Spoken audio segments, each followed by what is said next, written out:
Le monde change, et pour s'y adapter et s'y développer de façon plus bénéfique, l'espèce humaine doit relever de nouveaux défis. Et la plus grosse erreur que font la plupart des gens est de continuer d'avancer comme avant, la tête dans le guidon, au point de ne plus voir la route et de ne pas s'ouvrir à toutes les possibilités qui s'offrent à eux. Ils auraient besoin de prendre davantage de recul et de hauteur pour élever leur conscience et enfin pouvoir considérer les choses sous un autre angle. Ils espèrent que ça va se changer de soi-même sans avoir à se changer soi-même et à modifier leurs habitudes de fonctionnement. Beaucoup aimeraient vivre dans un monde meilleur, et pour cela, il est important que l'on fasse comme Gandhi disait, c'est-à-dire que chacun incarne le changement qu'il veut voir dans le monde.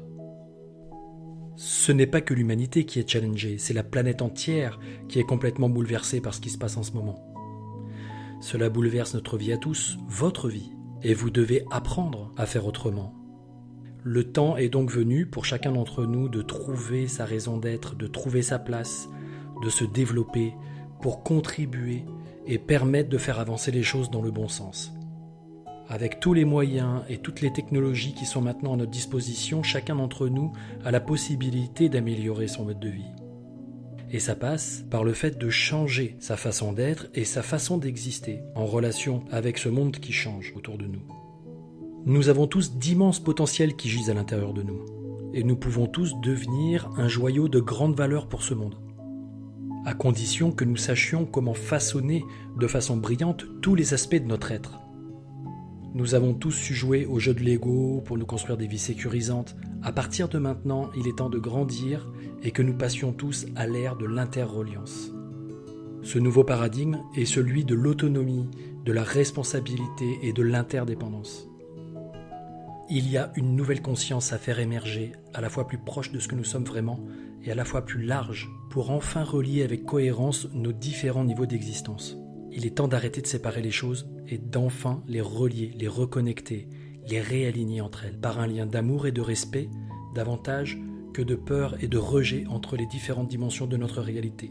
La dimension de l'environnement, de la matière, du vivant autour de nous, en harmonie avec notre dimension physique, notre corps, et également en harmonie avec notre façon d'être, nos comportements, la façon d'être en relation avec l'environnement.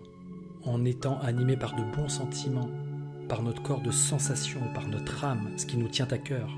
Le tout gouverné par une pensée, une psychologie, un état d'esprit qui soit relié également à une notion de spiritualité, c'est-à-dire de sens que l'on donne à l'existence, pour que nous puissions véritablement incarner nos plus beaux idéaux.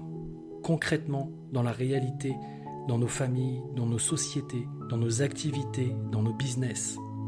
Si la plupart des gens restent ignorants de l'importance d'articuler avec intelligence ces différents niveaux d'existence, alors nous resterons que l'ombre de nous-mêmes. Il est important d'opérer une mise à jour de nos systèmes personnels, individuels, mais aussi de nos systèmes collectifs, afin que nous puissions vraiment interagir les uns avec les autres en bonne intelligence, en bonne interreliance, et que nous fassions avancer ce monde ensemble. Le truc, c'est qu'il est inutile de vouloir obliger les gens à faire cela. Il est important que ce soit eux qui prennent leurs responsabilités, qui choisissent de s'engager dans cette voie d'une amélioration personnelle et d'une amélioration collective. Cela demande beaucoup de courage, car cela demande de se reconnaître aussi bien dans ses aspects agréables que dans ses aspects désagréables. C'est une décision intime et un acte délibéré que d'aller chercher dans son fort intérieur tous les trésors qui s'y trouvent cachés pour les mettre à contribution dans le monde nouveau qui est en train d'émerger. Et pour faire cela, il est important d'être profondément motivé, d'être inspiré, enthousiaste à l'idée de changer. Et pour cela, il y a des questions auxquelles les gens doivent pouvoir répondre pour pouvoir activer en eux cette capacité d'action. La première, c'est est-ce qu'ils croient qu'il est possible que ça change ? Parce que si ce n'est pas le cas, ils ne feront rien pour cela. La deuxième, c'est pourquoi c'est important ? Suis-je animé par la peur ou par l'amour ? Quel bénéfice il y a à en tirer ? Qu'est-ce qu'il y a à gagner là-dedans ? Et la troisième question, c'est comment fait-on pour y arriver ? Quand nous ne savons pas mettre à profit toutes les belles qualités, toutes les belles potentialités de cette superbe biomachine que nous sommes parce qu'on ne nous a pas donné le mode d'emploi, il ne s'agit pas de s'enterrer la tête dans le sable en attendant que ça passe, à subir les événements en posture de victime de la vie, spectatrice de tout ce qui se passe autour d'elle, à simplement être mue par des réactions émotionnelles de survie, à blâmer, à critiquer, à juger, à culpabiliser pour faire porter le chapeau au monde qui l'entoure. Croyez-moi, il est bien préférable et bien plus plaisant d'être un acteur qui joue son meilleur jeu. Certains diront c'est difficile de changer ses façons de faire habituelles. Je ne suis pas sûr d'arriver à faire autrement que d'habitude. J'ai été éduqué comme ça, c'est la vie qui m'a forgé comme ça. Alors si vous vous dites ça, il est primordial que chacun puisse aller à l'école de soi, car les bons apprentissages permettent d'obtenir davantage de maîtrise dans son existence. Il est important d'apprendre à développer toutes ces capacités extraordinaires qui sont enfouies à l'intérieur de chacun. On ne nous a pas vraiment appris à vraiment nous connaître, à reconnaître qui on est vraiment, à apprécier ce qui est bon, ce qui est beau à l'intérieur de nous. On a parfois été davantage critiqué, montré du doigt, jugé pour ses défauts, pour ces choses qui nous manquent, par ces choses que nous ne faisons pas comme les autres voudraient que l'on fasse. Alors comment apprendre à se reconnaître? Comment savoir qui l'on est vraiment? Quelle place on peut prendre? Quelle est notre raison d'être? Comment développer notre estime de nous pour devenir une personne de valeur dans ce monde? Parce qu'au fond, nous sommes tous là pour apprendre à nous aimer et à vivre ensemble. C'est comme ça que la vie se perpétue. Par la bienveillance, par l'entraide, par le fait de partager nos connaissances. Et c'est comme ça que l'humanité, en partie grâce à vous, sortira victorieuse de tous ces défis qui se présentent à elle aujourd'hui. Alors voyons ensemble comment vous pouvez vous donner votre propre permis de vous conduire, afin de vous engager avec envie dans cette expérience de nouvelle vie imminente.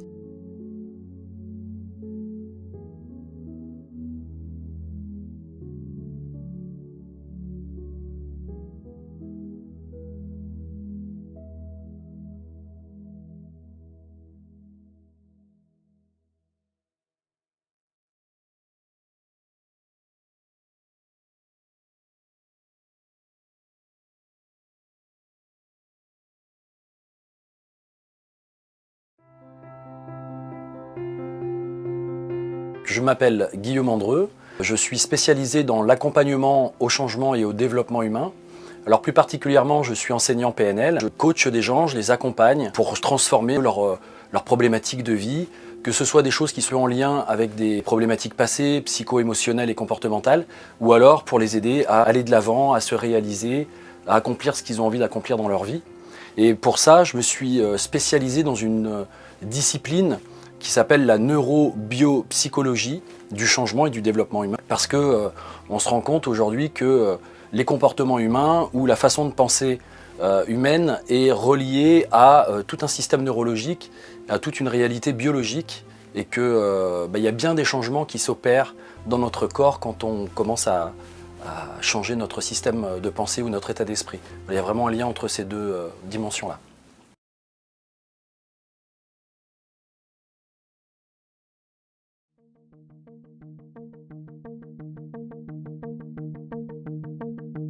Alors le constat actuel, c'est effectivement, je dirais, il y a beaucoup de personnes qui se posent des questions sur le sens qu'ils peuvent donner à leur vie. Alors quand je dis le sens, c'est dans les deux acceptions du terme, c'est-à-dire le sens, la direction qu'ils veulent prendre ou la direction que va prendre la société, mais c'est aussi le sens, la signification que représente leur vie, leur relation au monde.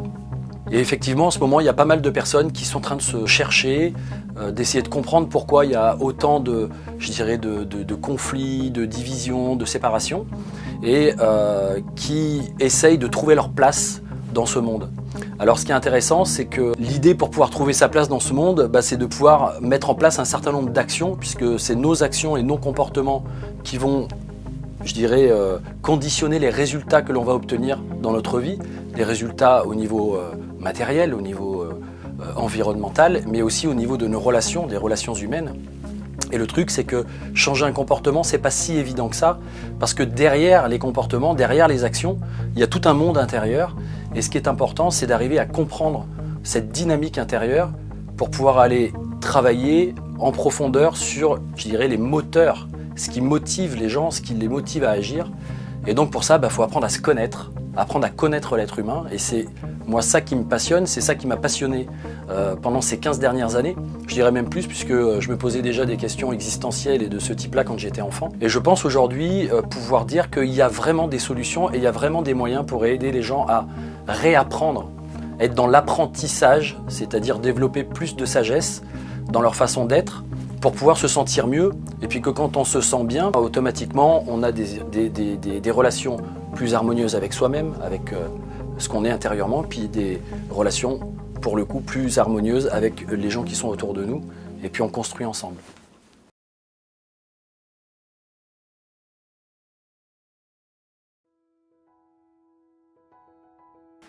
Alors, par rapport à ce constat et aux problématiques que les gens peuvent rencontrer en ce moment, je dirais que les problématiques comportementales sont en amont liées également à d'autres dynamiques qui sont en arrière-plan, puisque l'énergie de notre corps va évidemment influencer notre système émotionnel, notre système interne, c'est-à-dire nos états internes, et ces états internes, après, vont conditionner notre façon de penser et puis notre façon d'agir avec l'environnement autour de nous. Il est évidemment important d'arriver à optimiser son énergie corporelle, à se sentir bien dans notre peau, je dirais avoir un environnement cellulaire et un véhicule quelque part qui soit bien alimenté pour qu'on ait de l'énergie, pour qu'on puisse être le mieux possible dans notre peau.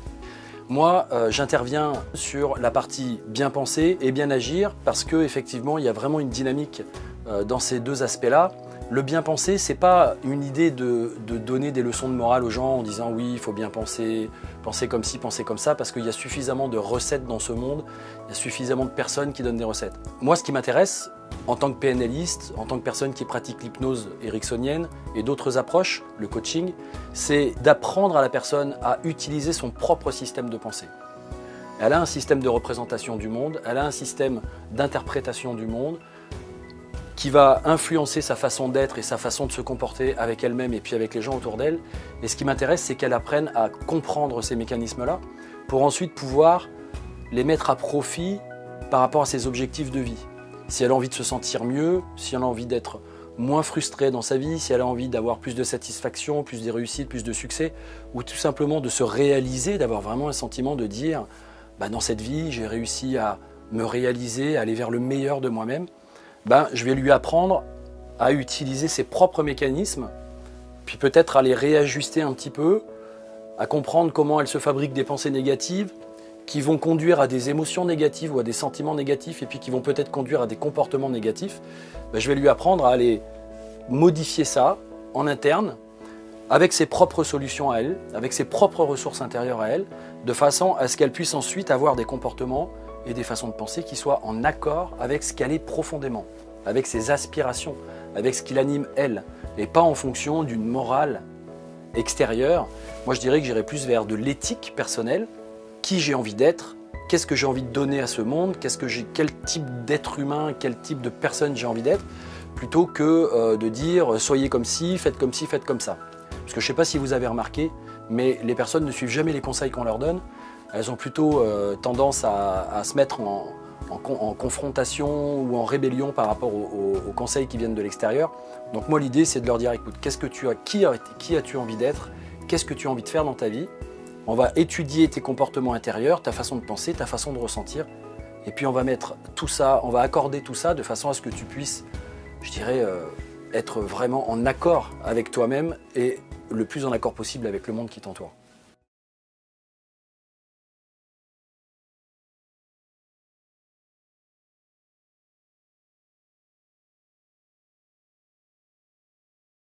Les conséquences que ça a pour nous et en quoi c'est important de bien penser et de bien agir, c'est tout simplement que les gens, généralement, ont des attentes, des besoins, des ambitions.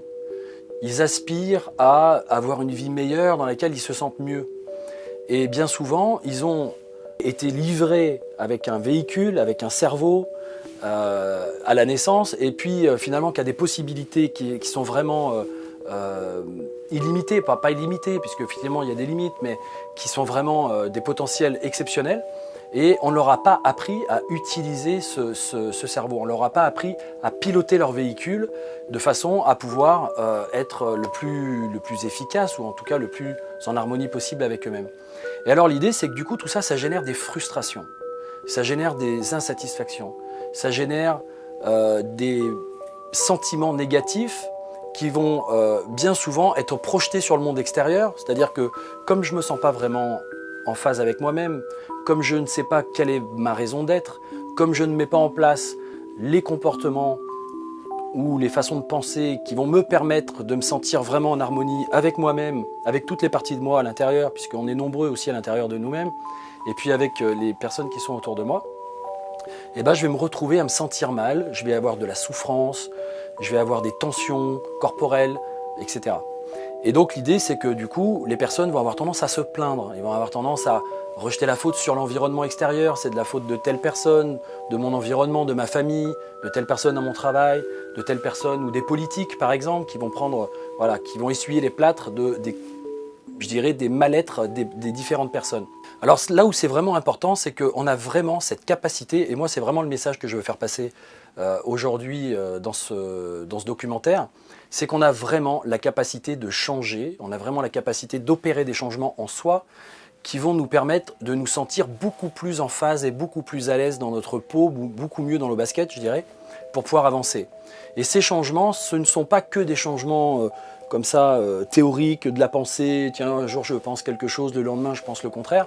C'est vraiment des changements qui vont aller concrètement s'installer dans notre système nerveux, s'installer dans notre système biologique, activer ou désactiver certains gènes au niveau de l'épigénétique.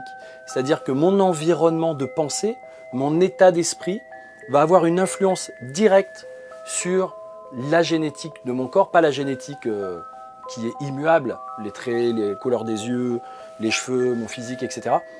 Bien que parfois les traits physiques peuvent changer en fonction aussi des changements d'état d'esprit. Mais c'est vraiment l'idée qu'on peut se transformer de façon à pouvoir se sentir mais vraiment beaucoup plus proche de ce qu'on est vraiment. J'ai presque envie de dire que c'est un peu comme si on avait une prédestinée. On est un être humain avec des capacités, avec des potentiels spécifiques. Chacun de nous, quelque part, a ses particularités. Et en fonction de ces particularités, peut prendre une place dans ce monde qui va être utile et qui va permettre de se sentir, la personne de se sentir bien dans une sorte de flow. C'est-à-dire c'est facile pour elle, elle peut travailler beaucoup, elle ne va pas gaspiller d'énergie, etc. Et de se sentir à l'aise avec son environnement parce que chacun a son rôle, chacun a sa personnalité, chacun a sa différence et que tout ça c'est fait pour se combiner et travailler ensemble. Un peu comme dans un corps. Dans un corps humain, il y a des cellules de peau, il y a des cellules d'os, il y a des cellules de foie, il y a des cellules de cheveux, il y a des cellules de... C'est toutes des parties de nous qui sont différentes, qui expriment des choses différentes et qui ont tout un rôle spécifique à jouer.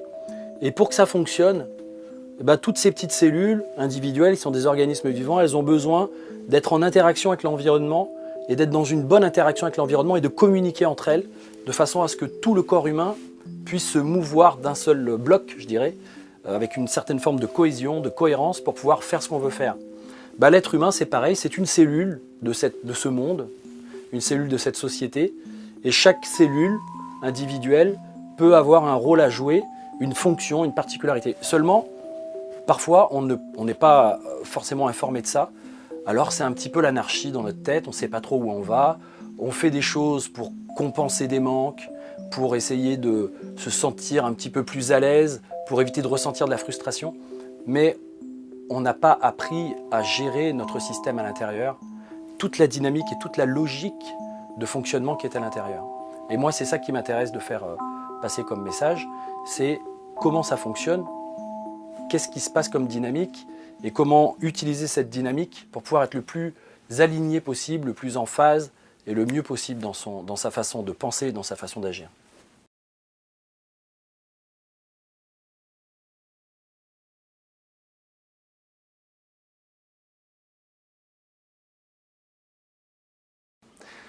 Alors, c'est là que ça devient intéressant, c'est la façon dont on peut, puisque le pourquoi bien agir, pourquoi bien faire, etc., c'est des questions qu'on se pose souvent, c'est des questions presque un petit peu philosophiques. Mais ce qui m'intéresse moi dans mon métier, c'est comment on fait. Et c'est comment on fait pour trouver des solutions et comment on fait pour que ça change. Et alors l'idée, c'est que notre système interne, il est fait de plusieurs niveaux. Et au niveau neurologique, on a dans notre système nerveux, dans notre cerveau, des fonctions, je dirais, de mémorisation, d'un certain nombre de choses, d'expériences qui sont associées à des contextes extérieurs, donc des images qui sont associées à des sons, qui sont associées à des ressentis. Tout ça, notre cerveau crée ces représentations intérieures, crée notre modèle du monde, notre vision du monde, notre façon de le ressentir, avec différentes aires cérébrales, etc. Et puis tout ça, ça va créer des sortes, on pourrait dire, de fichiers intérieurs. Et ces fichiers, on va s'y référer en permanence. Notre cerveau va sans cesse essayer de se référer à ce qu'il connaît déjà pour pouvoir mettre en place les attitudes quotidiennes pour pouvoir avancer ou pour pouvoir simplement exister dans notre vie.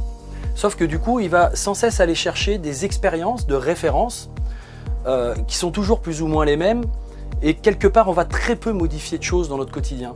Parce qu'il va installer des processus, il va installer des habitudes de façon à ne pas gaspiller trop d'énergie mentale au niveau de notre esprit. C'est de l'économie d'énergie quelque part. On met en place des automatismes, un peu comme des tableaux Excel dans un ordinateur. Plutôt que de répéter des tâches fastidieuses, on fait des tableaux avec des calculs. Et comme ça, notre cerveau, ça lui permet d'économiser de l'énergie. Et alors l'idée, c'est qu'une fois que ces mécanismes sont installés, ils sont, je dirais presque, c'est des apprentissages que l'on a fait qui sont passés au niveau inconscient. On est devenu inconscient de ces façons d'agir. Et ben, on continue de répéter les mêmes choses. Ce qu'il faut savoir, c'est que notre cerveau passe plus de 80% de son temps à essayer de confirmer ce qu'il sait déjà. Donc ce que vous croyez déjà, ce que l'on croit déjà, ce que l'on a déjà expérimenté, bah, on va regarder dans notre environnement tous les signes et même on va des fois les déformer, on va les distordre de façon à ce que ça puisse correspondre à ce qu'on croit de nous-mêmes ou à ce qu'on croit des autres à l'extérieur pour confirmer qu'on a vraiment raison, pour confirmer qu'on sait vraiment qui on est et qu'on a vraiment un avis qui est réel et vrai sur le monde qui nous entoure. C'est notre propre vérité personnelle. On a bien du mal à se déconnecter de ce système-là. Alors, il y a un processus qui est intéressant, c'est que pour changer, les gens souvent aimeraient que l'environnement change autour d'eux. Ils se disent, pour que moi je change, il faudrait que mon mari change, il faudrait que mes enfants changent, il faudrait que le président de la République change, il faudrait que je change de lieu, il faudrait que j'aille vivre à un endroit où l'herbe est plus verte, etc. La réalité, c'est que effectivement, l'environnement impacte notre physiologie, notre biologie, par le biais de cette fameuse épigénétique. Nos gènes vont s'activer, se désactiver en fonction des contextes de vie. Mais ce qui est encore plus intéressant, c'est que ces fameux gènes et les cellules de notre corps à l'intérieur de nous vont aussi être sensibles et s'adapter à notre environnement mental, à notre imaginaire. Et c'est là que c'est très important, c'est que le cerveau humain, il est doté d'un simulateur de réalité qui est puissant. Je peux vous dire simplement là maintenant, en quelques secondes, là, quel que soit l'endroit où vous êtes en train de regarder cette vidéo, que vous pouvez, si vous le souhaitez, en arrière-plan, en même temps que vous écoutez ma voix dans cette vidéo, imaginer un lieu, un autre lieu dans lequel vous seriez vraiment bien, vraiment détendu, où vous pourriez voir des choses magnifiques pour vous, ressentir des sensations très agréables et imaginer ce lieu en même temps que je suis en train de vous parler. L'idée, c'est que vous faites appel à votre simulateur. Et si jamais vous fermez vos yeux, et si jamais vous rentrez dans ce lieu virtuellement, avec votre imaginaire, que vous regardez vraiment ce qui est autour de vous dans ce lieu imaginaire, que vous touchez les choses avec vos sens, avec vos 5 sens, on va dire c'est les sens internes, le visuel, l'auditif, le kinesthésique, que vous avez à l'intérieur de vous, de votre esprit, vous pouvez tellement donner de réalité aux choses que votre corps, votre système nerveux, votre biochimie va se mettre à s'adapter. C'est-à-dire que votre cerveau va sécréter des hormones, va sécréter des neuropeptides, va envoyer des informations et vous allez vous mettre à changer d'état. Vous allez vous mettre à vous sentir mieux et avec un ressenti qui sera en rapport avec le contexte que vous êtes en train d'imaginer. Alors ça veut dire quoi? Ça veut dire que votre corps ne fait pas la différence et votre cerveau ne fait pas la différence entre ce que vous percevez du monde qui vous entoure et ce que vous imaginez ou ce que vous pouvez imaginer du monde qui vous entoure. Donc pour changer, c'est un peu comme pour des pilotes de Formule 1 ou pour des pilotes de haut vol, des pilotes d'avion par exemple. Vous pouvez très bien utiliser votre simulateur d'abord, imaginer les comportements, les attitudes et les choses que vous aimeriez avoir dans votre environnement pour vous sentir vraiment bien. D'abord, vous pouvez partir sur l'environnement, c'est-à-dire qu'est-ce que j'aimerais qu'il change dans mon environnement. Ensuite, quelles sont les attitudes et les comportements, si vous voyez un petit peu comme ça de l'extérieur, ce qu'on appelle ça en dissocié, si je me vois de l'extérieur, comment j'ai envie de me conduire, comment j'ai envie de me sentir et d'être dans cet environnement. Vous pouvez vous voir dans cette position-là, dans cette attitude. Et puis ensuite, vous pouvez vous associer à vous-même dans cet environnement virtuel et vous dire, si je suis cette personne qui fait ça, qui agit comme ça, etc., qu'est-ce que ça va me permettre de ressentir comme sentiment et comme émotion? Et vous allez ressentir les sentiments et les émotions. Puis vous pouvez ensuite vous poser la question, mais quelles sont, je dirais, les façons de penser les capacités, les compétences peut-être que j'ai à développer ou que j'ai à mettre en œuvre pour pouvoir être cette personne à ce moment-là dans ma vie ou dans ce genre de contexte. Et à partir de là, peut-être aller voir qu'est-ce que j'ai comme croyance sur moi-même et sur mon environnement qui me permet de renforcer ça encore, et qu'est-ce que ça nourrit surtout, et c'est là que ça devient important, en termes de valeur. Si je suis cette personne, si je fais ça, qu'est-ce que ça va stimuler intérieurement? Quels sont les moteurs, les motivations? Qu'est-ce que ça va satisfaire d'important pour moi? Parce que finalement, vous passez votre temps à agir pour satisfaire les choses importantes pour vous, mais sans savoir vraiment pourquoi vous le faites, sans vraiment savoir qu'est-ce qui est important pour vous. Donc l'idée, c'est de faire le point sur ces valeurs, sur ces choses qui sont importantes, sur ces joyaux que vous avez envie de révéler. Et ça va vous permettre de vous identifier à tout ça.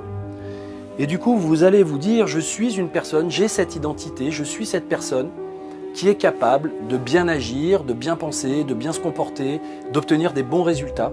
Et vous allez nourrir votre estime de vous-même. Vous allez vous donner de la valeur. Et là, vous allez commencer à devenir un peu une personne un petit peu plus en accord avec elle-même. Et puis si on rajoute par-dessus ça l'amour de soi, c'est-à-dire l'idée de s'accepter comme on est, de s'apprécier, d'avoir de la bienveillance vis-à-vis de soi-même, même si on n'est pas parfait, même si on a des défauts, parce qu'on en a tous, moi le premier. Donc l'idée c'est que même si j'ai des failles, même si j'ai des faiblesses, même si j'ai des défauts, si j'apprends à quand même malgré tout m'aimer comme ça, un peu comme une mère ou un père pourrait aimer son enfant inconditionnellement, à partir de là, généralement vous êtes plutôt bien et vous pouvez avancer sereinement dans votre vie.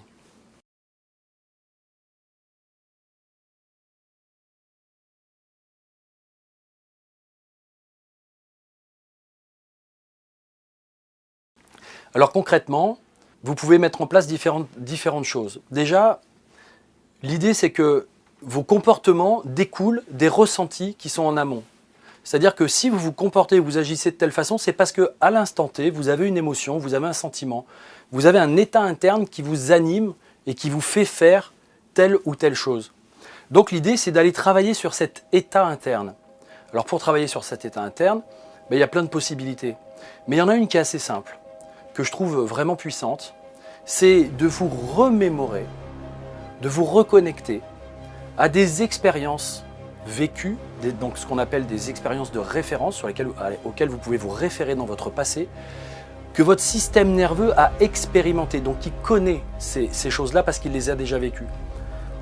Et c'est de trouver ces expériences qui sont en rapport avec les ressources dont vous avez besoin.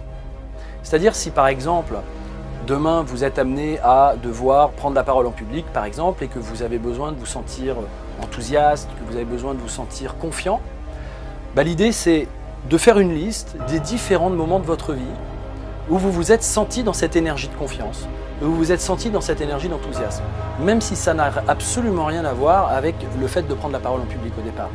Et quand vous avez identifié ces différentes expériences, vous allez pas seulement y penser, mais vous allez les revivre de l'intérieur, comme si vous retourniez dans ce souvenir, de façon à pouvoir revoir ce qu'il y a à voir dans cet endroit, à pouvoir entendre ce qu'il y avait à entendre à ce moment-là, et à rééprouver de nouveau ce qu'il y avait éprouvé à ce moment-là. Et vous allez reconnecter intérieurement à ce que j'appelle les perles blanches. Je pourrais dire que dans notre vie, il y a des perles noires, c'est toutes ces expériences un peu négatives, un peu difficiles qu'on a vécues. Et puis il y a les perles blanches. Elles sont toutes entremêlées les unes les autres. L'idée là, c'est comme si vous alliez chercher les perles blanches, qui sont parfois, vous pouvez peut-être avoir l'impression qu'il y en a peu par rapport aux perles noires, parce que votre système nerveux a tendance à beaucoup plus se focaliser et se référer à ce qui vous préoccupe en général. Donc vous allez focaliser sur ce qui ne va pas la plupart du temps. Donc l'idée c'est qu'il y a plein de choses en fait qui vont, ou qui ont été bien, plein de moments où vous vous êtes senti bien. Donc vous allez chercher ces petites perles blanches, puis vous allez les enfiler les unes derrière les autres quelque part, de façon à les cumuler. Donc vous allez choisir 1, 2, 3, 4, 5 expériences dans lesquelles vous avez ressenti, je dirais, l'énergie, le sentiment, la ressource dont vous avez besoin pour faire face à votre journée ou à votre quotidien.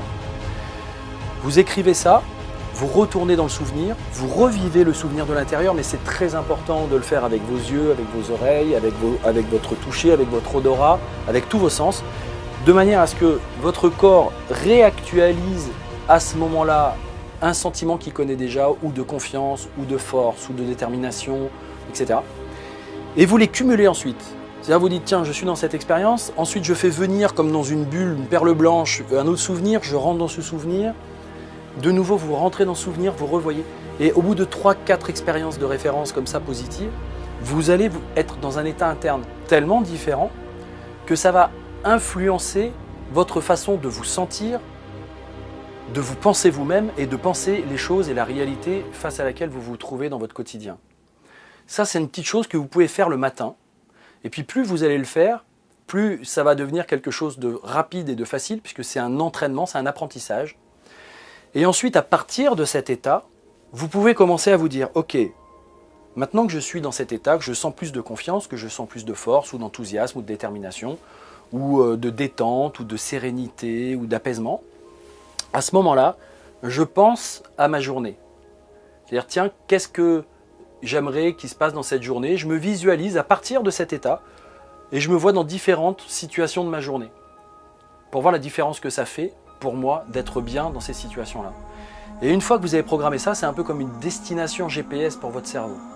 Vous avez fait appel à des ressources existantes, un carburant intérieur, et puis ensuite, vous projetez ça dans une destination future, et du coup, votre cerveau va se mettre à créer des connexions neuronales, et un peu comme un GPS, vous ne savez pas comment vous allez y aller dans votre journée, parce que ça va être très inconscient, mais votre cerveau va petit à petit vous guider et vous amener à faire les bonnes choses, à penser les bonnes choses, à réagir de la bonne façon par rapport à ce que vous aimeriez. Si jamais vous passez votre temps à vous dire « je ne veux surtout pas être comme ça, je ne veux surtout pas vivre ci ou je ne veux surtout pas vivre ça » et c'est ce qu'on passe notre temps à faire, on projette, on anticipe des possibilités négatives dans notre avenir, mais qui n'existent pas puisque l'avenir n'existe pas encore. Notre cerveau, pour ça, va faire référence aux perles noires, à des expériences négatives.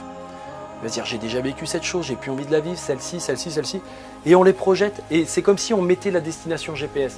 C'est-à-dire, en gros, je vais dire à mon GPS le matin, je n'ai pas envie d'aller à Lille.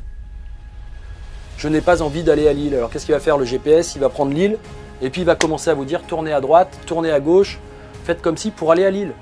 Et vous allez crier sur votre GPS en disant, mais je ne veux pas aller à Lille. Je veux aller Vous voulez aller à Nice, par exemple. Donc l'idée, c'est de dire, je veux aller à Nice. Je ne sais pas comment on va y aller. Le GPS, il va trouver le chemin tout seul. Faites confiance à vos ressources intérieures et à votre inconscient. Il a plein de possibilités. Et surtout, gardez le ligne de mire sur la trajectoire. C'est comme on va dire, les pilotes de rallye. Les pilotes de rallye, ils ont des voitures qui sont sans cesse en train de bouger. Ils sont sur des petits chemins de montagne. Il y a des crevasses de partout. Il y a des ravins, etc. Et comment ils font pour arriver à garder le cap?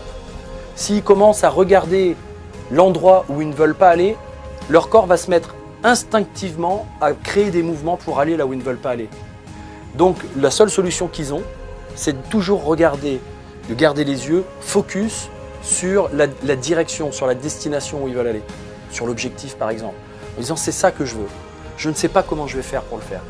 Mon cerveau n'est pas capable d'anticiper toutes les choses qui vont se passer dans ma journée. Je ne peux pas tout programmer, tout contrôler tout le temps. Donc je peux un peu lâcher prise, faire confiance. Mais l'idée c'est, j'ai cette destination, j'ai créé en moi le carburant et l'énergie nécessaires et je garde le focus sur là où je veux aller. Et puis vous allez voir que votre cerveau il va se mettre à piloter en automatique. C'est votre inconscient qui va prendre le relais. Et puis vous allez vous mettre à faire des gestes, à avoir des attitudes et à avoir des pensées qui vont être en accord avec ce que vous voulez obtenir. Voilà, ça c'est des petites choses que vous pouvez faire vous, assez simplement chez vous, pour pouvoir, je dirais, améliorer un petit peu la façon dont vous allez être guidé ou vous guidez vous-même dans votre quotidien.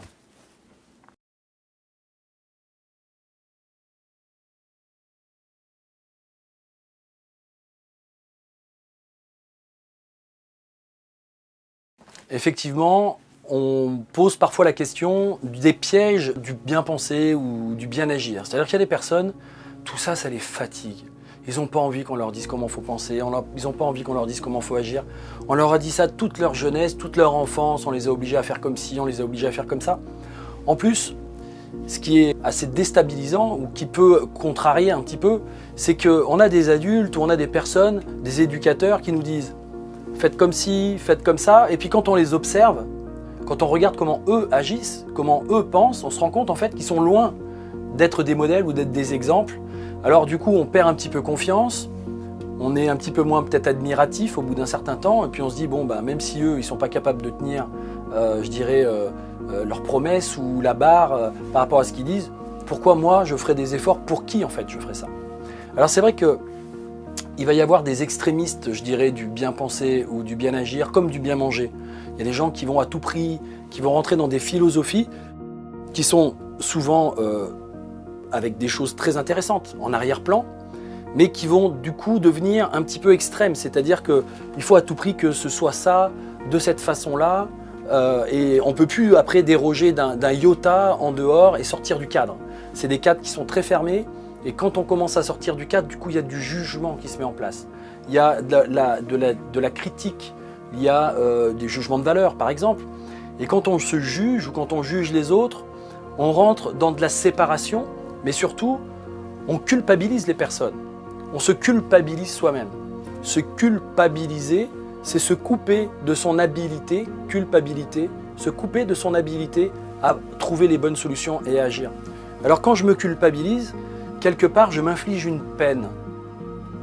Et cette peine, comme une peine de prison, elle fait que du coup je vais m'enfermer, donc je vais me mettre quelque part, je vais rentrer dans une sorte d'enfer personnel, je vais me mettre à l'ombre même parfois, c'est-à-dire que ça va me faire aller un petit peu dans mes zones d'ombre intérieures, et je vais me retrouver comme ça à me dire c'est pas bien ce que je fais, Pourquoi? Parce que je vais avoir des critères très, très durs, des règles de vie, des principes de vie qui sont très exigeants. Et on est tous des êtres humains, on a tous je dirais nos instincts, nos pulsions. C'est quand même pour l'être humain qui est fait d'un corps, je dirais biologique, animal, et d'un esprit qui peut comme ça facilement s'imaginer des tas de choses parfaites, peut-être même rentrer, je dirais, dans des états de conscience qui peuvent lui permettre de voir des choses très différentes, etc. C'est compliqué d'avoir ce cavalier sur cet animal et que les deux arrivent à s'entendre en permanence. Donc l'idée c'est attention de ne pas rentrer dans des extrémistes de pensée, attention de ne pas rentrer dans des extrémistes de bien agir ou de bien manger. Parce que vous allez vous enfermer dans quelque chose et ça peut devenir un enfer pour vous, mais ça peut devenir aussi un enfer pour les autres autour de vous, parce qu'ils ne vont plus se sentir la possibilité d'être eux-mêmes, ils ne vont plus se sentir la possibilité de faire des erreurs, la possibilité de déraper de temps en temps. Et ça, c'est très difficile. C'est des règles morales, c'est des règles éthiques qui sont très difficiles.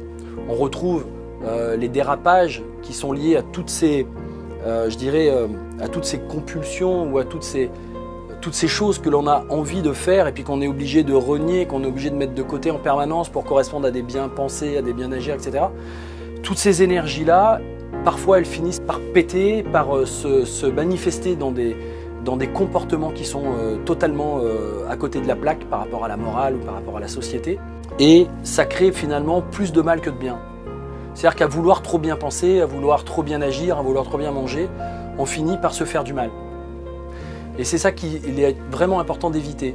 Il y a des personnes qui veulent vraiment manger super bien, ne surtout pas, comme dit le professeur Joyeux, tuer d'animaux vivants sur cette planète. Et ça part d'une super intention, ça part de très bons sentiments. Seulement, au bout d'un moment, peut-être qu'ils font du mal à leur corps d'une certaine façon parce qu'ils vont manquer de certains nutriments, de certains éléments.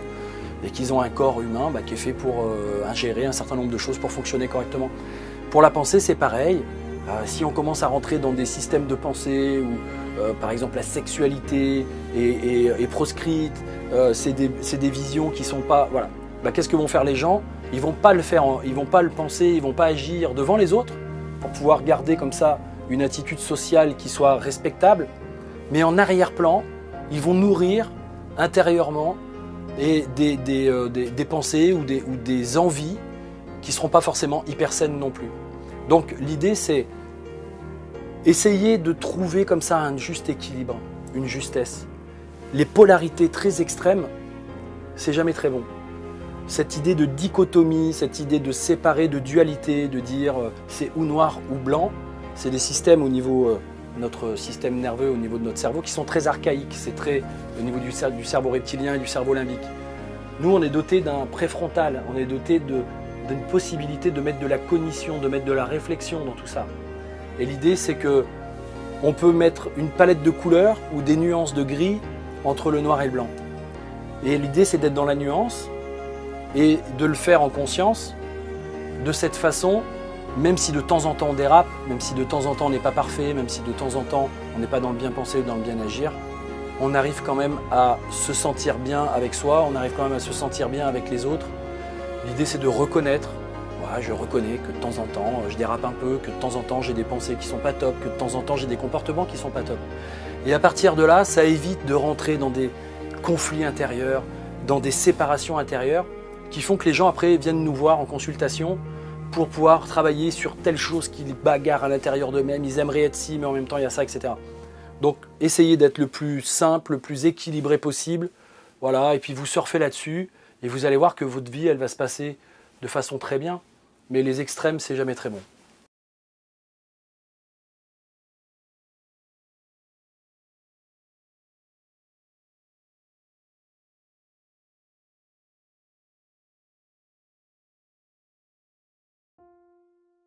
Alors moi le message que j'ai vraiment envie de faire passer au travers de ce documentaire, de cette vidéo, c'est simplement de vous dire, on peut changer.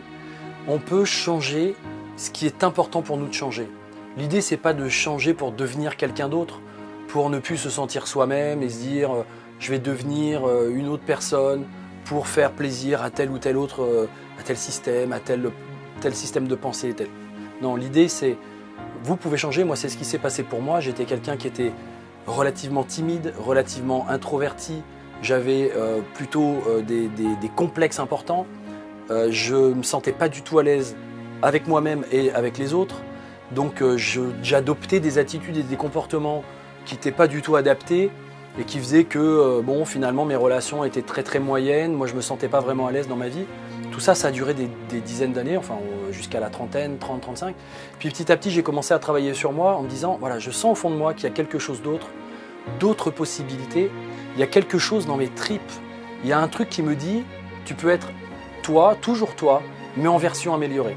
Tu peux mettre en place des mises à jour. Tu peux aller corriger des choses qui ne sont pas des choses qui vont faire que tu ne te sentiras plus toi-même, mais au contraire, que tu te sentiras encore plus toi-même.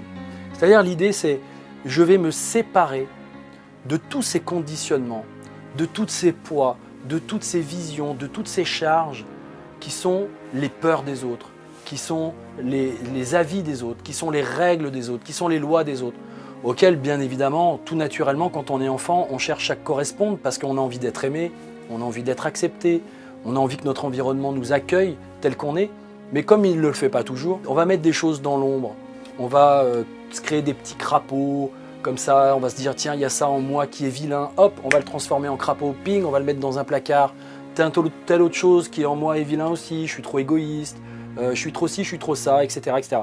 Parce que vous allez toujours avoir en face de vous quelqu'un qui va vous reprocher quelque chose. Mais on ne peut pas plaire à tout le monde, on ne peut pas être parfait, personne ne l'est. Donc l'idée, c'est, je vais me mettre en phase avec ce que je suis vraiment moi, quelles sont mes valeurs profondes, qu'est-ce qui m'anime vraiment, quel est le type de talent, d'intelligence, parce qu'on a des types d'intelligence différentes, on a 5 ou 6 types d'intelligence différentes, quels sont les types d'intelligence que moi j'ai, et à partir de là, qu'est-ce que je peux faire de ça? Et vous allez pouvoir mettre en place un processus de développement personnel ou un processus de dépouillement personnel, d'épurement personnel, c'est-à-dire je me débarrasse de tout ce qui est en trop, parce que bien souvent, ce que vous êtes, c'est une espèce d'énergie comme ça, de lumière, qui peut briller, qui peut vous donner du charisme, qui peut faire de vous quelqu'un qui va être très apprécié de son environnement à partir du moment où vous êtes totalement libéré, que vous êtes totalement vous-même. Sauf qu'il y a plein de choses comme ça, plein de tensions corporelles, plein de pensées, plein de croyances limitantes qui font qu'on a tendance à garder tout ça à l'intérieur de soi. On se dit, il ne faut surtout pas que je sois comme ci, il ne faut surtout pas que je sois comme ça, etc., etc. Et à partir de là, ça crée de la souffrance. Parce que si jamais vous êtes au départ comme quelqu'un de très ouvert, de très sensible, et que je commence à vous taper comme ça dans votre sensibilité, je dirais, vous allez finir par vous fermer. Ça va créer un ego qui va être comme ça dur, qui va plus vouloir ressentir les choses. Et tout ce qui va venir à l'extérieur, ça va le maintenir comme ça dans cette posture-là. Et si je veux m'ouvrir, je ne peux plus m'ouvrir parce qu'il y a trop de peine, il y a trop de choses, il y a trop de difficultés qui sont là. Donc l'idée, c'est libérer toutes ces peines, laisser sortir tout ça, faire un travail quelque part, par de l'accompagnement, de la façon que vous voulez, par de la méditation, il y a plein de possibilités. Mais en tout cas, libérer les choses pour pouvoir vous épanouir et devenir vous-même. Et pour ça, des fois, il faut aller vers des environnements qui sont plus propices à ce que vous êtes. Comme je dis, quand j'étais enfant, j'avais l'impression d'être une orchidée dans un champ de chardon. Les chardons, quand ils poussent dans un terrain, ils prennent tous les oligo-éléments et du coup, tout ce qui peut pousser autour ne peut plus pousser parce qu'il n'y a plus de nourriture. Donc si vous n'êtes pas un chardon et que vous voulez arriver à vivre, il va peut-être falloir à un moment donné sortir du champ de chardon dans lequel vous êtes et puis aller dans un environnement où il y aura d'autres orchidées pour vous sentir épanoui. Moi, c'est un petit peu ce que j'ai fait. Aujourd'hui, je suis dans un environnement, je me suis entouré de personnes. Je suis toujours en lien avec les personnes de mon passé, je suis toujours en bon terme avec les personnes de mon passé. Toutefois, ceux avec qui je vis ma vie au quotidien, c'est les personnes qui me portent, c'est les personnes qui sont dans ma vibration, qui sont dans mon système, qui correspondent à ce que j'apprécie. Et puis du coup, on avance ensemble et c'est très agréable, c'est très appréciable.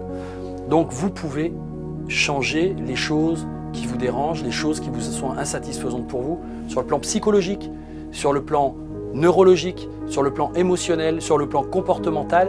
Vous pouvez opérer des transformations.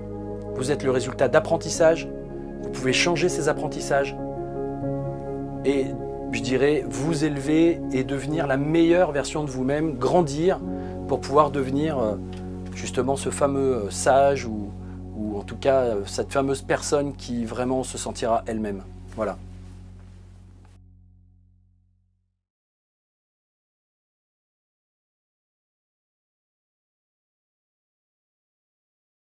On parle beaucoup aujourd'hui dans le monde du développement personnel d'idées de leadership, de réussite, de succès. Pour moi, un leader, c'est quelqu'un qui a une vision, c'est quelqu'un qui a surtout des valeurs, qui a des aspirations, qui a des ambitions importantes, qui ne concernent pas que lui, mais qui sont justement des valeurs ou des visions qui peuvent correspondre à d'autres personnes et qui, par cette vision et par ces valeurs, va entraîner derrière lui un certain nombre de personnes. Donc vous avez ce potentiel d'être un leader, et ça peut être pas forcément pour monter une entreprise ou pour réussir ou pour gagner de l'argent à outrance. Ça peut être simplement pour amener les gens à plus de sérénité, de meilleures relations avec eux-mêmes dans leur environnement. Un enfant, un grand frère peut être un leader, une maman peut être une leaduse, un papa peut être un leader. Toutes les personnes que vous êtes peuvent être des leaders. L'idée, c'est de porter du sens. C'est pour ça on parle de leader porteur de sens. C'est quel sens j'ai envie de donner à ma vie et quel sens j'ai envie de donner au monde, ou en tout cas, en quoi j'ai envie de contribuer à ce monde. Qu'est-ce que j'ai envie de lui apporter, qu'est-ce que j'ai envie de faire. Et ensuite, je peux fédérer autour de moi. Si je communique là-dessus, il y a un certain nombre de personnes qui vont y croire et qui vont faire qu'à un moment donné, on va avancer ensemble dans une direction donnée. Aujourd'hui, on ne peut plus compter sur des personnalités qui sont placées tout là-haut et qui vont décider pour nous. On se rend bien compte au fur et à mesure que finalement, tout ce monde-là a bien du mal à s'en sortir, a bien du mal à communiquer, a bien du mal à se mettre d'accord, c'est souvent divisé, etc., etc. Donc l'idée, c'est vous-même, vous avez la possibilité dans votre environnement, dans votre vie, au travers de vos comportements, de vos façons de penser, etc., d'être des leaders et de mettre en place un certain nombre de petites actions et de petites choses qui vont faire que vous allez avoir le sentiment de contribuer. Et finalement, le bonheur, c'est le sentiment que l'on ressent quand on est sur le chemin, quand on est en train d'accomplir le chemin de sa destinée, qu'on est en train de se réaliser. C'est un sentiment qu'on ressent quand on se réalise. Voilà. Donc ce que je vous conseille, ou ce que je vous propose, parce que je n'ai pas de conseils à vous donner, mais ce que je vous propose, c'est de trouver ces choses qui sont importantes pour vous, et puis ensuite, petit à petit, de communiquer ça autour de vous, de façon à ce que ça touche les gens autour, et que ça vous emmène petit à petit à aller vers du meilleur.